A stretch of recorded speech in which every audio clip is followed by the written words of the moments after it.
Hi y'all. So I've actually seen a lot of people posting and asking questions about how to pin your cicada if you have found one and you decided that you wanted to keep it. So I thought that I would just do a quick video to show you the proper way to pin a cicada. So materials you need, and you don't need these specific materials like these are the fancy ones I buy from BioQuip that are specifically for insects. You don't need that. I like to use this little block in order to hold my pins when I'm trying to sort of arrange legs and things like that to kind of make sure that they show up symmetrically at the end. This is a spreading board, and it has little toggles at the end that allow you to sort of move this in one direction or the other to make the space in the middle smaller or larger. And this is sort of where the body of the cicada will sit, and then the wings get spread out here. Absolutely, you don't need to have either one of these things. You can certainly just use like a piece of cork that you've got, or even some clay to hold it. And then for the spreading, you can absolutely use just a piece of styrofoam that has sort of a wedge cut out. I also have my insect needles.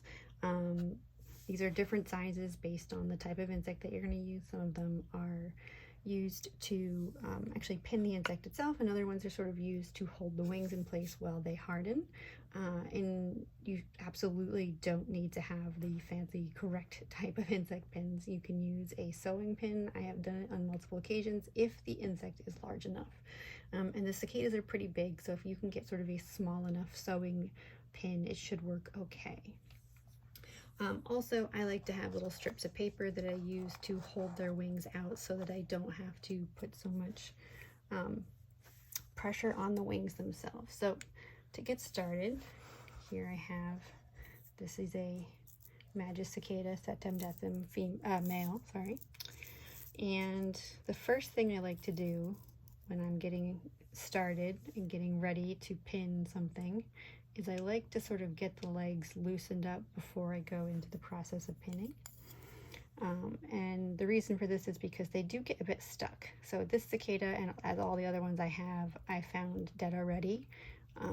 Freshly dead. The limbs were still movable and it was still soft, but definitely makes it a little bit harder to pin them than if you were to catch it and kill it.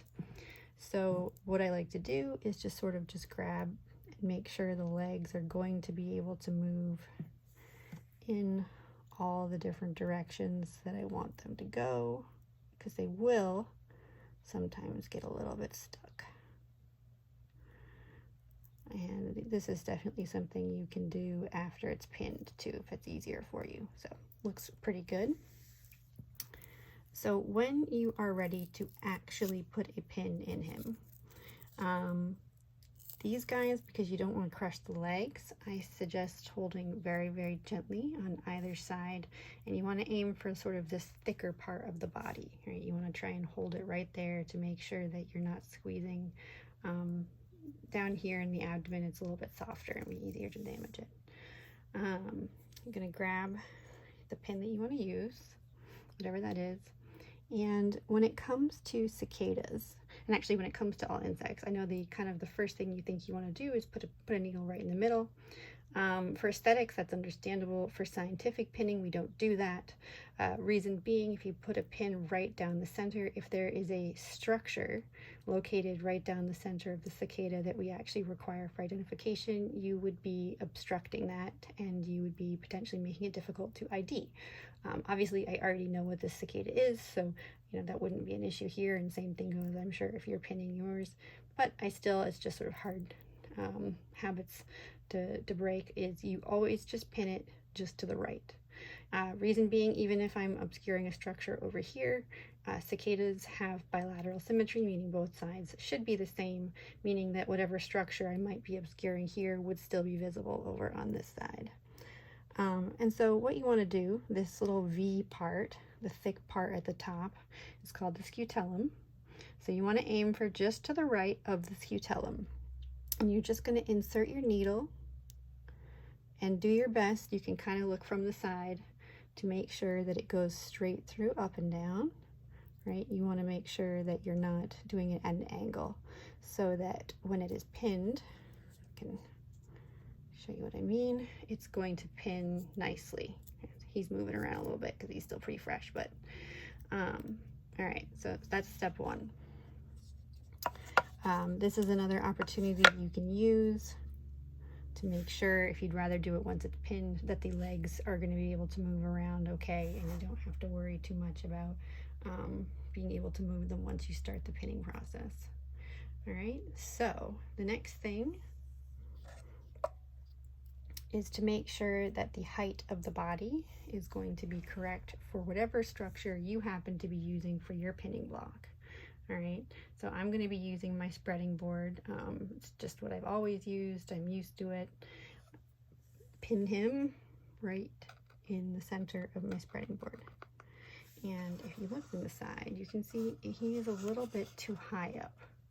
Right, if I try to spread the wings when he is this, I don't want to knock all my papers over. If I try and spread the wings when he's this high up off the bottom, it's going to make the wings bend downward when he's done. All right, so that's not what we're going for, right? All right, so I'm gonna zoom in a little bit. Hopefully you can see a little better.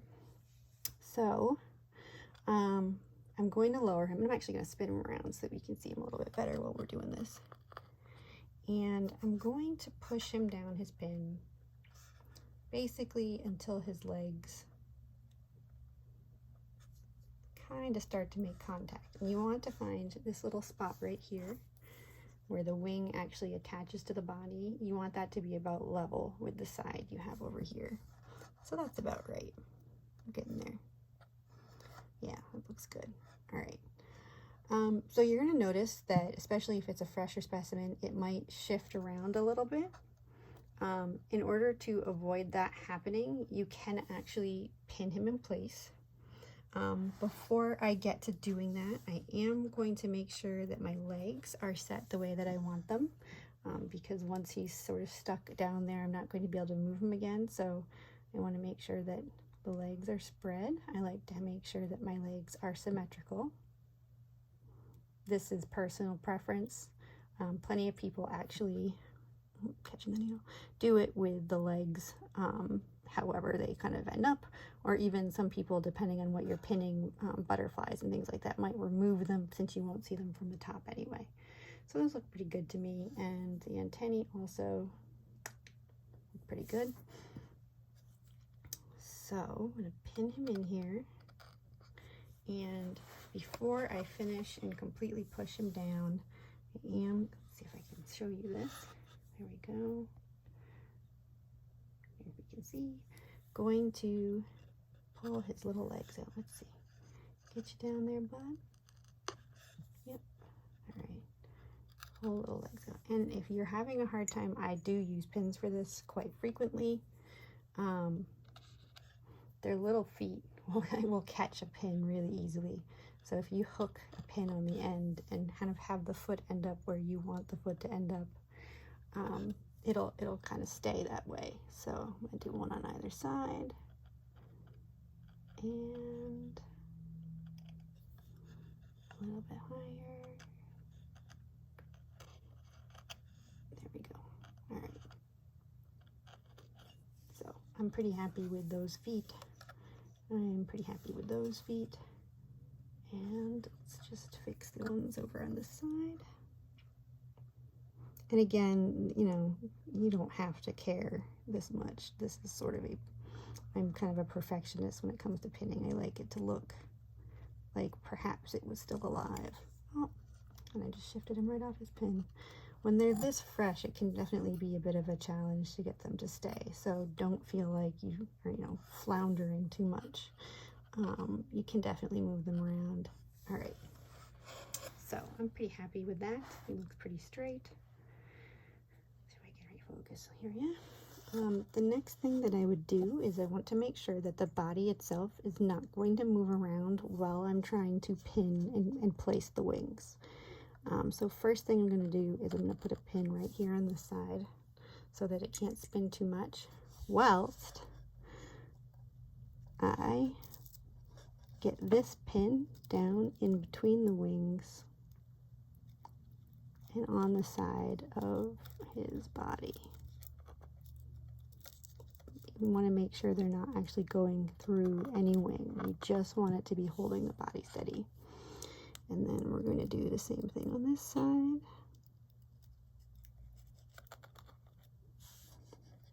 All right. Oh, a little bit to the side here. There we go.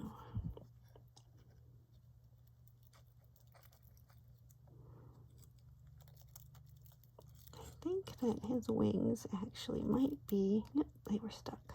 All right, we're good. All right, so you should be able to get pins in under the wings in such a way such that hopefully the insect is going to stay pretty steady and isn't going to spin around too much as you're playing with them. You might have to figure out what works best for you, but what we're going to do from here is we actually want to lift the wings up over the spreading sides of the board. So do be gentle. You don't want to pierce the actual wing with your needle if you can help it. It can tear very easily. I'm going to pull the first wing up, and then what you can do, and I do this quite frequently, is put it a little teeny tiny hole right there just behind that very first vein. That's the strongest vein in the wing, just to hold it in place just right now. You can also try and get it in sort of the armpit, I guess, area of the vein, of the wing, sorry, attachment site on the side here, but I just generally find it easier to stick one there. Then we are going to do the exact same thing on the other side. You pull that wing up, get it into place, and this actually makes it kind of important to have very, very tiny pins, so you're not putting huge, gigantic holes in your cicadas.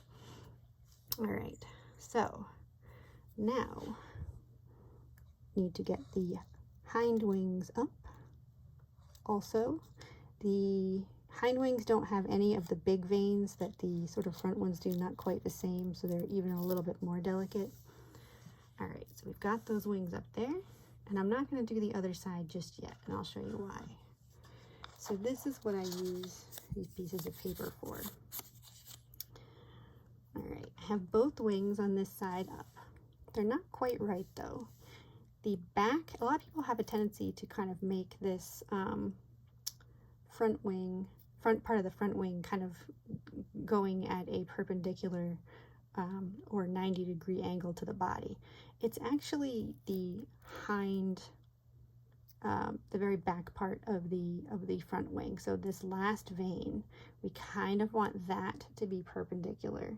So you can see, you know, the body's plane's going this way, then that particular vein is going to go right about here. Okay. Once you have that in that location, you want to make sure that the very, very front part of the hind wing is ever so gently underneath that front wing, just ever so slightly, not too much. All right, so once you've got them in place like that, this is what I use the little strips of paper for. So grab some that are sort of the right size for your particular insect, and you want to put this piece of paper over the wings. Don't press too hard. And put a pin on either side. Oops, got a couple of them here. Not through the wings. On either side of the wings. Certainly you can put another one between them if you really want to. You just want to make sure that you're in sort of that V between the actual wings so that you're not putting any pins down through the wings. Right, sorry, dropping pins all over the place in an effort to show you. But anyway, you do want to make sure that both ends of that piece of paper are kind of holding those wings down properly. And then we are just going to do the exact same thing on the other side.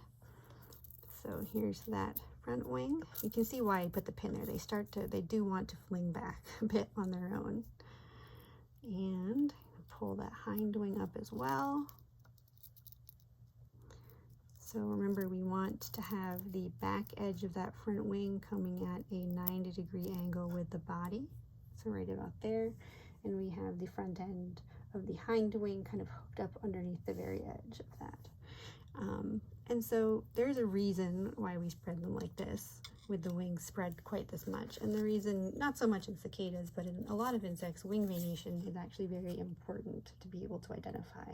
And so you want to make sure that, you know, the wings aren't crumpled up or bent in any way. And if you have them back, like here, see how that hind wing starts to crumple in a little bit? And if we go even back further, it starts to get hard to see. And the only way to uncrumple that back wing now would be to kind of make it go underneath the front wing, which also you don't want to do. So you just want to make sure that, you know, trailing edge of the forewing, so the back edge of the front wing, is going to be perpendicular to the body of the cicada. You're going to do the exact same thing we did on the other side. We're going to put pins on either side of both sets of wings. I do like to, like I said, put one sort of right in the middle there to kind of make sure that it's being held down, and so that that front wing can't slip back. And right at the front. And so that's pretty much it. You can, at this point, depending on how particular you feel like being, again, double check the legs are where you want them to be. Sometimes the body will spin a little bit, so you want to make sure the body is going to be, you know, going right down the center. You can look at the antenna, make sure they're sort of in the same plane as each other, and get them to be as symmetrical as you can. Looks like my front leg on this side needs a little bit further to the front. There you go. And so that's about it. And it will take a few days to dry before it's going to stay in this position. Certainly you can come back and you can check on them. And I'm going to post this video so that folks know kind of how to do this, but then I will sort of show the final pin removal process as well. So I hope this was helpful.